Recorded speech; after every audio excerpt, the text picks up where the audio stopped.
সুপ্রভাত বন্ধুরা, একদম স্নান টান সেরে আজকের ব্লগটা স্টার্ট করলাম। তো ভাবলাম ঠাকুরকে দর্শন দিয়ে আজকের ব্লগটা শুরু করি। তো চলো দেখতে থাকো। আর এই দেখো আজকে কি সুন্দর মিষ্টি রোদ উঠেছে, আকাশটা ঝকঝকে তকতকে, আর এর মধ্য দিয়ে দিনটা শুরু হলো। আর আমার ফুল গাছগুলোর হাল দেখাচ্ছি, দাঁড়াও, বাপরে জামা কাপড়ে ভর্তি হয়ে গেছে। এই দেখো কি সুন্দর ফুল ফুটেছে, আর এদেরকে দেখলে মনটা যেন খুশি খুশি হয়ে ওঠে। তো স্নান যেহেতু করেছি বুঝতেই পারছো, জামা কাপড়ের পাট একদম কাচাকুচির কাজটা করে নিয়েছি। আর এদিকে ঘরটাও পরিষ্কার করে নিয়েছি, লাইটটা জ্বালাই, দাঁড়াও। ঘরটা পরিষ্কার হয়ে গেছে, ঝাটপাট দিয়ে নিয়েছি। চলো এইবার রান্নাঘরের পাটের মধ্যে তরকারি কি রান্না করব। এখন সকাল বাজে 8টা 15, এর মধ্যে দেখি শাকটা কাটতে হবে। আর এটা একটা ঝোল তরকারি, আর একটু সেদ্ধ দেবো। তো কন্টিনিউ করতে থাকি। আর এদিকে রান্নাঘরটা পরিষ্কার পরিচ্ছন্ন আছে। তো কি আর বলবো, ডান হাতের কাজ। এই কাজটা আমার মতো হয়তো প্রত্যেককেই করতে হয়, কিছু করার নেই।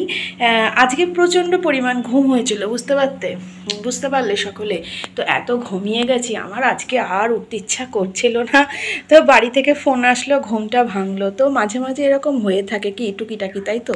তো চলো দেখতে থাকি।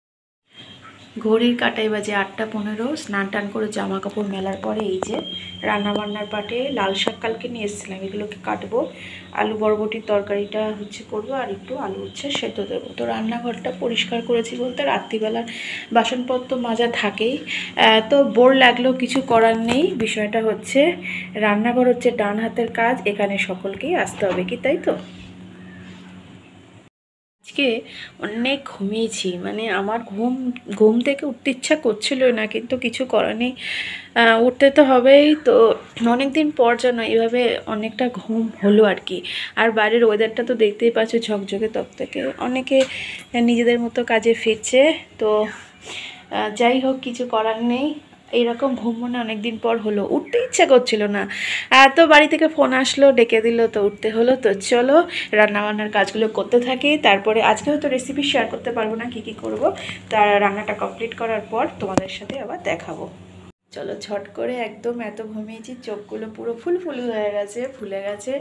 আর যেহেতু স্নান করেছি, ভিজে ভিজে একটু চুল আছে, তো জাস্ট একটু ফেস টু ফেস সাক্ষাৎ করালাম।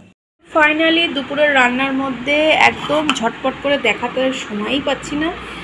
তো এটা হচ্ছে লাল শাকের তরকারি, তেজপাতাটা অনেকটাই দেখা যাচ্ছে। আর এই রান্নাটা হচ্ছে বরবটি দিয়ে আলু দিয়ে একটা হালকা পাতলা ঝোল। আর খাবারটা অলরেডি বেড়ে নিয়েছি, আলু আর উচ্ছের সেদ্ধ দিয়েছিলাম। তো আজকে রেসিপিগুলো একটাও শেয়ার করতে পারিনি গো। তো এই হচ্ছে খাবার নিয়ে বসে পড়েছি। তো বন্ধুরা খেতে থাকি, তারপর আবার তোমাদের কাছে পরে আসবো। আর বাইরের ওয়েদার একদম ঝকঝকে তকতকে। চলো খাওয়া দাওয়া করে নিই, তারপর আজ স্বাধীনতা দিবস। তো স্বাধীনতা দিবসের দিনে পতাকার যে রং হয়, গেরুয়া, সাদা আর সবুজ, তো সেইটাই রান্নাঘরের আইটেম। রসুন, কাঁচা লঙ্কা আর গাজর, সত্যি একটা অনবদ্য প্রয়াস আমার দিদি এটা করেছে। তো আজকের বিশেষ দিনে এই ভিডিওটা না এনে আমি আর পারলাম না। তো বন্ধুরা কীরকম হয়েছে অবশ্যই কমেন্ট করো। আমি তো দেখতে পাচ্ছি সত্যি খুবই সুন্দর হয়েছে। অ্যাকচুয়ালি মাথা থেকে আইডিয়াটা যে এলো, এইটাই অনেক বড় কথা। তো যেহেতু সারাদিনের মধ্যে কিছু সময় আমরা রান্নাঘরে কাটাই, তাই এই ছোট্ট প্রয়াসটা চেষ্টা করা হলো। ঘড়ির কাঁটায় বাজে 5:30। তো রান্নাঘরে এসে যা টুকিটাকি বাসনপত্র আছে সমস্ত কিছুটা পরিষ্কার করে নিলাম। আর তোমাদের সাথে কথা বলতে বলতে অনেকটা বেলাও হয়ে গেছে। একটু হাঁটতে হাঁটতে সকালবেলার প্রকৃতি তোমাদেরকে দেখাই ঠিকই, কিন্তু বিকেলবেলায় যে প্রকৃতির আরও একটা রূপ, সেটা তোমাদের সাথে শেয়ার করা হয়েই ওঠে না। আর রাত পোহালে কালকে কি জানো, 15ই আগস্ট, মানে স্বাধীনতা দিবস, আরও একটি নতুন দিন। তো কালকে হয়তো অনেকে অনেক রকমভাবে দিনটা সেলিব্রেট করবে। কেউ হয়তো শোভাযাত্রায় অংশ নেবে, কেউ প্রোগ্রাম করবে, কেউ গান করবে, নাচ করবে, অনেক রকম ক্রিয়েটিভিটি, এক্সট্রা কারিকুলাম যেটাকে বলে। তো ছোটোবেলায় কীরকম হতো বলো তো, ছোটোবেলায় হচ্ছে গান নাচ তো জীবনে শিখিনি, বলতে সুযোগ হয়নি শেখার, বা পরিস্থিতির চাপে শিখতে পারিনি। তো স্কুলে গিয়ে অন্যদের প্রোগ্রাম দেখতে খুব ভালো লাগতো, মানে মিষ্টি লাগতো।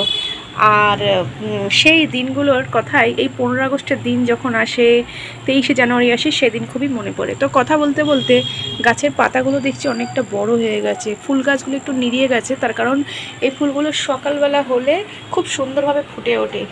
আর গাছে একটু জল পড়ছে না, একটু শুকিয়েও গেছে। তো বিকেলবেলার ওয়েদারটা এইরকমই। তো চলো এখন একটু ঘুমিয়ে নিই, রেস্ট করি। আর অন্যদের একটু ভিডিও তো দেখতেই হবে, সেটা তো জানো, সেটাও একটা দায়িত্ববোধের মধ্যেই পড়ে। আবার তোমাদের কাছে পরে আসবো। হ্যাঁ, চলে আসলাম রাতের ডিনারে। তো রুটি করেছে, রুটি যে পুরোটা গোল তা কিন্তু নয়, ওই হয়েছে, খাওয়ার মতো হলেই হলো, প্রতিদিনের কাজ। আর ভাজাতে রয়েছে আলু আর ঢেঁড়স ভাজি। তো দেখা যাক, আলু ঢেঁড়স ভাজা খুব একটা খাওয়া হয় না, তো আজকে অনেক দিন পর এরকম লম্বা লম্বা করে কেটে ভাজাটা হচ্ছে। তো এই হচ্ছে আজকে রাতের ডিনার। আর রাতের ডিনারের সাথে সাথে ব্লগটা শেষ করব। সকলে ভালো থাকবেন, সুস্থ থাকবেন, দেখা হচ্ছে নেক্সট ব্লগে। বা